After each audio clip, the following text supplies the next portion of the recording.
The Association of Southeast Asian Nations ASEAN delegates, Vietnam's Prime Minister Nguyen Phuc, U.S. President Donald Trump, Philippine President Rodrigo Duterte, Australia Prime Minister Malcolm Turnbull, link hands during the opening ceremony of the 31st ASEAN Summit and Cultural Center of the Philippines CCP in Manila on November 13, 2017. Source: ReutersNoel. CelisPool. Philippines President Rodrigo Duterte has mocked journalists present at his bilateral meeting with American counterpart Donald Trump as spies. The comments were made as the two presidents posed for photos ahead of their closed-door meeting in Manila on Monday, on the sidelines of the 31st ASEAN Summit. "We will be talking on matters of interest to both the Philippines and, with you around, guys, you're the spies." "Yes, you are." Laughter, said Duterte, as quoted by the White House press office, after declining to answer questions from the media. "This is not a press statement." See also: Trump sparks protests as world leaders gather for ASEAN Summit in Manila. Trump, whose presidential campaign was defined by open hostility to the news media and labeling negative coverage of himself as fake news, laughed along with Duterte. Trump laughs as Duterte shuts down questions. "You are the spies," Duterte says, referring to press. "Ha, ha, ha." Trump laughs. "You are," Duterte repeated, per ReutersPool. Peter Alexander at Peter Alexander. November 13, 2017. Trump has previously declared the media an enemy of the American people. Under his administration, the United States slipped from 41 to 43 on Reporters Without Borders World Press Freedom Index, lower than Slovenia, Burkina Faso and Uruguay. During the meeting, Trump said the ASEAN conference had been beautifully handled by Duterte and that "we very much appreciate the great treatment you've given us." On Sunday night, Duterte performed a love during the gala dinner, reportedly at the request of Trump. While the Philippines is ostensibly democratic, there have been long-standing concerns about freedom of the press, particularly the safety of journalists.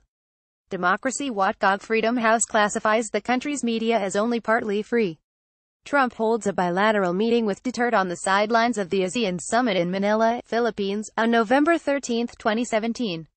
Source: Reuters. Jonathan Ernst. The Committee to Protect Journalists recently ranked the Philippines number 5 on its annual impunity index, reflecting a high number of journalists who have been murdered without investigation or prosecution of their killers. Some 42 journalists have been killed with complete impunity in the past decade, said the report. In August, the National Union of Journalists of the Philippines said that 177 media workers had been killed since 1986. Duterte last year established the Presidential Task Force on Violations of the Right to Life, Liberty, and Security of the Members of the Media, a body focused on improving media freedom and the safety of journalists.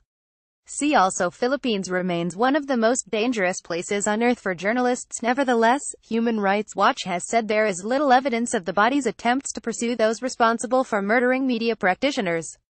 Like Trump, Duterte has routinely rhetorically attacked the media, noting shortly after his election in June 2016 that just because you're a journalist you are not exempted from assassination. Freedom of expression cannot help you if you have done something wrong. Numerous people have accused Duterte himself of ordering the murder of radio announcer John Pa in 2003 when he was the mayor of Davao City.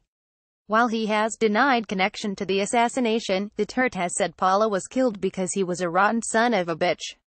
Filipino student journalists hold slogans to commemorate the first anniversary of the country's worst election-related violence during a rally near the Malacanang Presidential Palace in Manila. Source: AP. A joint statement from the U.S. and Philippines governments on Monday said that the two sides underscored that human rights and the dignity of human life are essential and supposedly agreed to continue maintaining the human rights agenda in their national programs.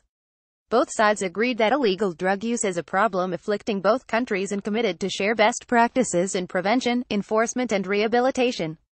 A spokesman for the Philippines government later noted that the two leaders really hit it off.